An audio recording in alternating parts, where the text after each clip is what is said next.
Obviously wrapping up, not a whole lot different in my thoughts than what I had after the game. Certainly a disappointing loss, one where we felt like we had an opportunity to really set this season off on a really good foot and just were unable to get it done. I think when you go back and watch the film, offensively, obviously we struggled in the passing game. I think what we went back and evaluated, obviously it starts with us. I think we've got to try to find some ways to create better opportunities for our kids to get open and get vertical down the field and make plays. And then, as it regards to Connor, I think the thing we just talked to him about, it looked like his feet just never got settled. And maybe some of the past residue kind of showcased itself in his first time back. He had much cleaner pockets than I think he played like. I think his feet just got out of control underneath him a little bit. I think that caused a lot of his inaccuracies. I think when you watched him settle his feet at different times, which didn't happen a lot, but when it did happen, he was able to deliver the ball the way he's capable of. But,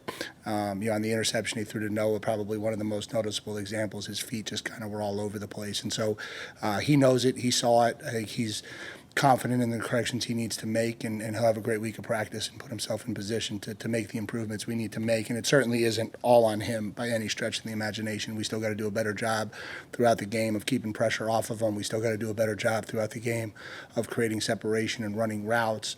And we got to get the passing game on track. We know that. Defensively, I thought for most of the game, we played the way we wanted to. I thought there were two really critical stretches in the second half that we didn't play to the best of our ability, and it ultimately cost us the game. I think we had them backed up on the 1st and 25, and back-to-back plays. We gave up an 11-yard pass, and then the long run for the touchdown, and that's something we've got to get better at. I think that's probably the one area we looked at as coaches is what we're doing on second and off schedule. That was probably the one down and distance we really struggled the most defensively, and then we had them 3rd and 5 on that last drive of the game and didn't make the play, and it felt like maybe started pressing at that point, and really gave up some uncharacteristic runs all the way down to the final touchdown. And so hats off again to Notre Dame. They made the plays to win it, and we didn't. And so now we got to go back to work, and we got to figure out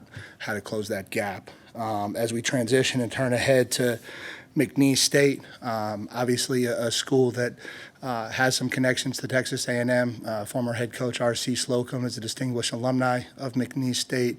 TexAg's journalist Ryan Brauninger is an alumni, I won't use the word distinguished, but an alumni of McNeese State, and certainly a school that has some people close to our community there. And, I think when you look at these types of teams, I think the biggest thing to note is just they're going to be at their best. This is their opportunity to come play on this big stage, and kids are competitors, and they're certainly going to rise to that challenge. And so we certainly anticipate their best football game. Offensively, they're an 11 personnel group. They spread it out. They're an RPO team. They're led by quarterback Clifton McDowell, who led Montana State to an FCS national championship appearance last year. He's a dual threat kid. He's their leading rusher as well. He's completing 63% of his passes, and so he kind of makes the offense go. At tailback, they've got a big kid, D'Angelo Durham, who's been around for a while. He's 6'1", 210. He's averaging over 6 yards a carry at this point.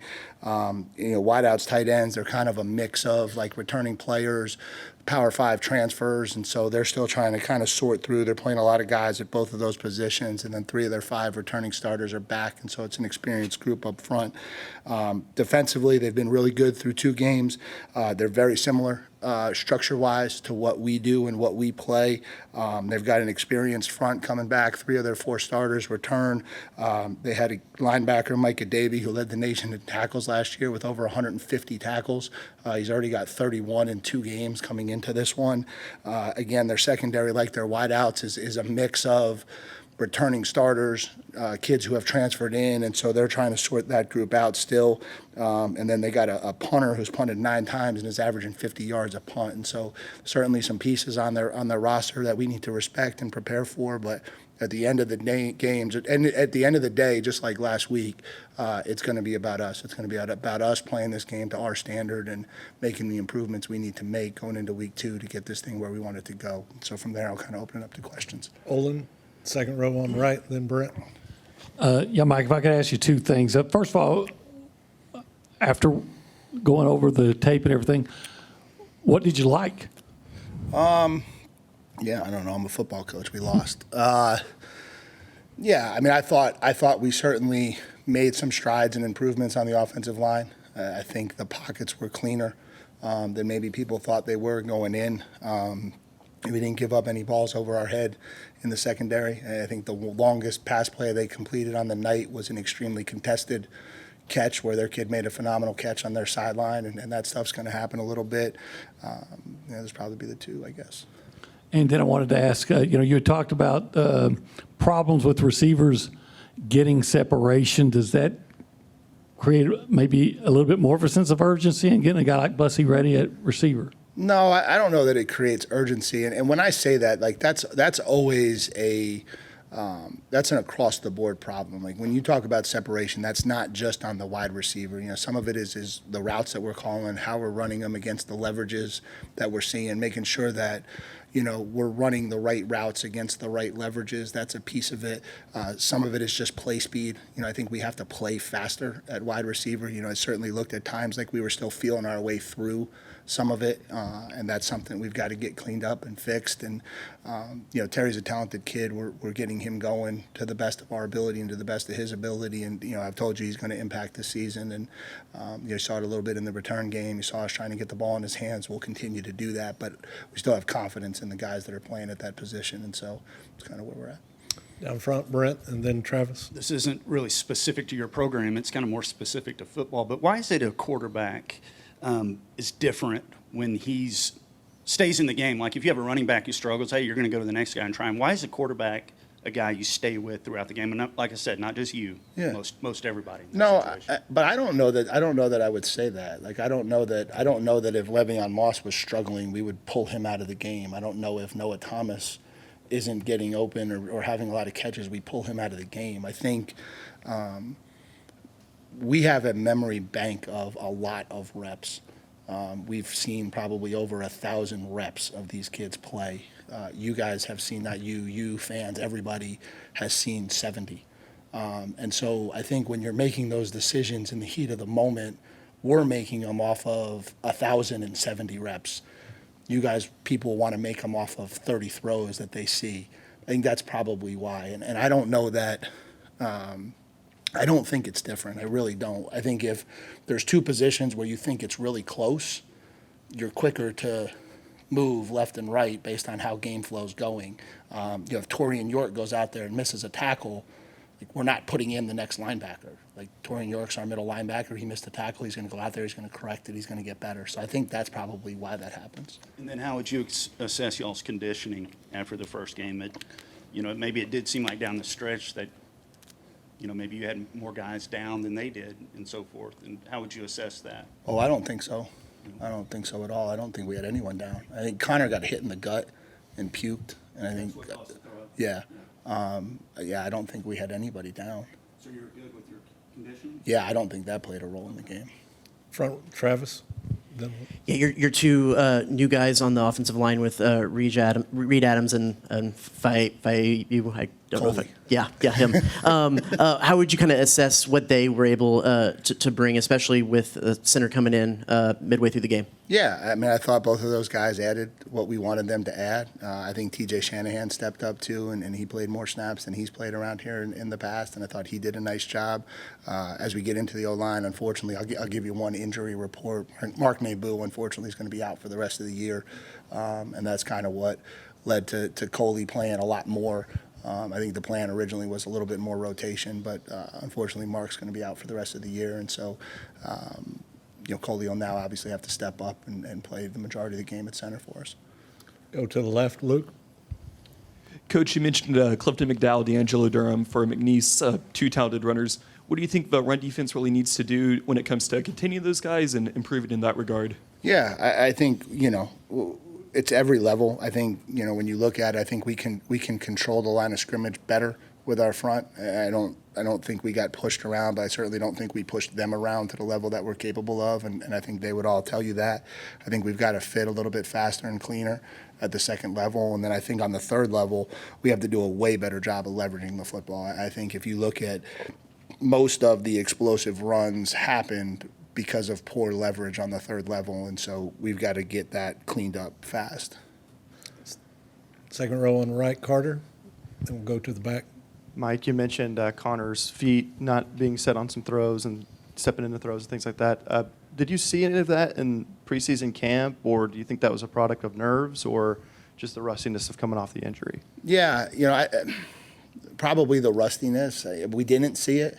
But again, nobody, for every one of our players, nobody diminishes what it is to go out onto Kyle Field for the first time. And, when you go out there for the first game in front of 180,000 people, that's not going out on practice on Tuesday. And so there's obviously a whole different level of atmosphere that goes into that. And so kids have to learn how to play through that.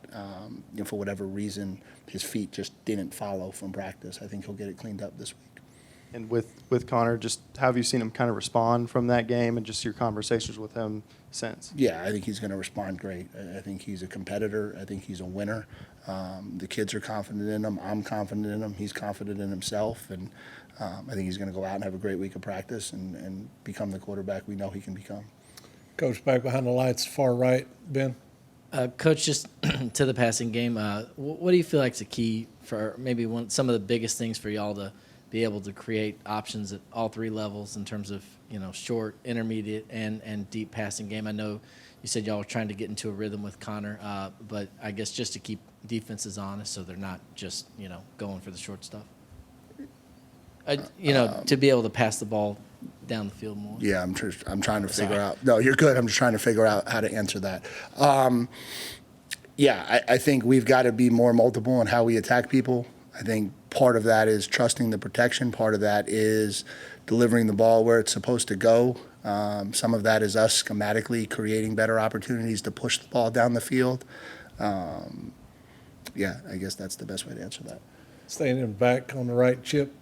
Coach, what's the biggest challenge for you and your staff this week after the game Saturday night? I don't know if it's a challenge. I think it's the same challenge we've been embarking on, which is continuing to look internally at our own faults, figuring out what we're not doing to get the results that we want, and continuing to make improvements to do that. I think, the challenge I laid out to the kids was you have 150 people, let's say, in our organization, all look in the mirror and see the areas in which they can improve this thing, and we get 150 people better going into next Saturday, we'll be on the course we want to be on to have the season we want to have. If 150 people in our building point the finger at someone else as to why things didn't go the way we wanted them to go, then we make no progress, and then the results will continue to be the results. And so I just think it's still that same mindset of we're not where we want to be. The only way to get there is to continue to work and continue to strain and do that from an internal lens. I think maybe in the past we've been very quick to externalize failure. It happened because of this, which is not my fault. I think in order to grow, it has to be my fault. Like, it has to be my fault as the head football coach that we didn't beat Notre Dame, and I've got to figure out how to fix that. That's how we've got to attack this. Second row on the right, Olin, and then Alex on the left. Yeah, Mike, can you share with us the nature of Mark's injury? And obviously, you're starting for a reason. So, how close was that competition, and how big of an impact do you worry that it might have of not having Mark there? Yeah, it's a lower leg deal. That's all I'll say in regards to that. It's an impact because Mark's a really good football player, but it's football and injuries happen, and the next guy's got to play. Second row on the left, Alex. There were I think the crowd went crazy when y'all came out to power. Just what went into deciding to bring that back, and how'd y'all keep that under wraps for so long? Well, so you guys have often asked me how my experience at Texas A&M has helped me. And one of the things I've learned over the years is if you don't want something to get out, don't tell anyone. That's maybe where my experience at Texas A&M has helped me. So yeah, we were sitting on that one for a long time. That was something I know that was really important to this fan base. I know that's something that's really important to Kyle Field. And I think when we had a change in leadership in the athletic department, we kind of felt like that was something we could bring back and that's kind of when that got put in motion. So was that you, or did you collaborate with players on bringing that back at all? I don't think I needed to ask the players what they wanted, and I didn't tell the players. I didn't ask them. I didn't tell them. I didn't ask anybody. I didn't tell anybody. I know what that song means to Kyle Field, and so And then we just brought it back. And then also just little details like the maroon end zones and the white helmets. You know, what led to doing those kind of things too? I just think new era, new feel. We think you can dress up Kyle Field and make it look even better at times, and we just wanted to kind of do that. Front left, Cease. Did playing Notre Dame, such a quality opponent, possibly show you some weaknesses that you didn't think you had? In other words, silver lining by playing Notre Dame, did possibly some things? Yeah, I mean, certainly don't take any silver linings in it, but to your point, when you play those big games in the opener, you always figure out where you're at. I don't know that I would say weaknesses, but, when you go into camp, you have a feel, but you never, if you're being honest with yourself, you never really know. How good is the defensive line? How not good is the offensive line? How does that balance it out, right? How good is the running backs? How not good is the tackling? You never really know where those levels are until you get into light competition against other people to truly evaluate it. And so I think when you play these games, you have to learn. And even if you win them, you have to learn because you got to learn where you are. You got to assess where you are. And again, it's a 12-game season, and so we've got to figure out how to get better. Ideally, we'd be 1-0 talking about that. Unfortunately, we're not, but we still have to find ways to get better. Coach finished it up with Carter on the right. How would you assess just how Nu'u played in replacing Mark? And I know he went down a little bit late. Is he good to go for Saturday? Oh, Coley's fine. Yeah. Coley just got nicked up. He's fine. I thought he played well. I mean, he's a kid who's played a lot of football. It's why we brought him here. He battled all the way through it. It really went all the way to about Thursday before we kind of settled on where we were going with that starting offensive line. And I don't know, even if Mark was healthy, that we still wouldn't have conversations about who the best five were. And Mark would obviously be in that conversation, and so too would Coley. And I just think that's how we want this to go from a competition standpoint. And so, I thought he played really well, and we expected him to, and I think he'll continue to do that moving forward.